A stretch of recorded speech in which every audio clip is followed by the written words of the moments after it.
విదేశీ అక్రమాలపై విచారణ, మొత్తం వ్యవహారంపై విచారణ జరిపి తగిన చర్యలు తీసుకోండి. రాష్ట్ర ప్రభుత్వానికి హైకోర్టు ఆదేశం. అప్పుల ఊబిలో ఆంధ్ర రైతులు. వ్యవసాయ అప్పుల్లో దేశంలోనే 2వ స్థానంలో ఏపీ. ఈ ఏడాది మార్చి నాటికి రాష్ట్ర రైతుల అప్పులు 2,69,415 కోట్లు. లోక్సభలో వెల్లడించిన ఆర్థిక శాఖ సహాయ మంత్రి పంకజ్ చౌదరి. ఇది బాబు చిట్టా. ఆస్తులు 930 కోట్లు, క్రిమినల్ కేసులు 19.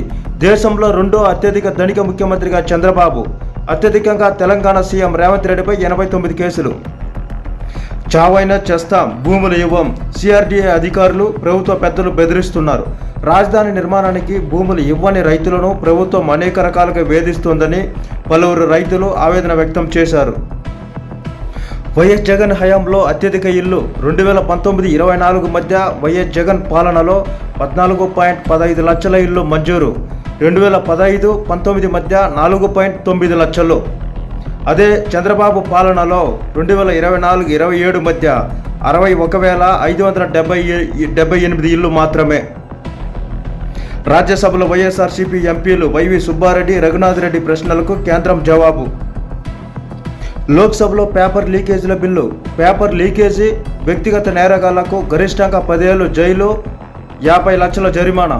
వ్యవస్థీకృత నేరగాళ్లకు గరిష్టంగా 7 ఏళ్లు జైలు, 10 కోట్ల జరిమానా. అన్ని రాష్ట్రాలు యూటీల్లో లీకేజీ కేసుల విచారణకు ఫాస్ట్ ట్రాక్ కోర్టులు ఏర్పాటు. విపక్షాల నిరసనల మధ్య పార్లమెంటులో ప్రవేశపెట్టిన కేంద్రం.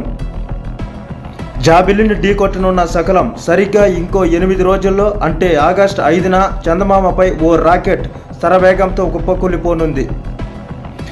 కామన్వెల్త్ గేమ్స్లో సోమవారం భారత్ వెయిట్ లిఫ్టర్లకు 3 పతకాలు లభించాయి. ప్రపంచ షూటింగ్ టోర్నీలో ఇషా సింగ్కు బంగారం, మను భాకర్కు కాంస్యం. అబ్దుల్ కలాంకు వైఎస్ జగన్ ఘన నివాళి. మాజీ రాష్ట్రపతి, Bharat Ratna, missile man of India doctor APJ Abdul Kalam వర్ధంతి సందర్భంగా వైఎస్ఆర్సీపీ అధినేత మాజీ సీఎం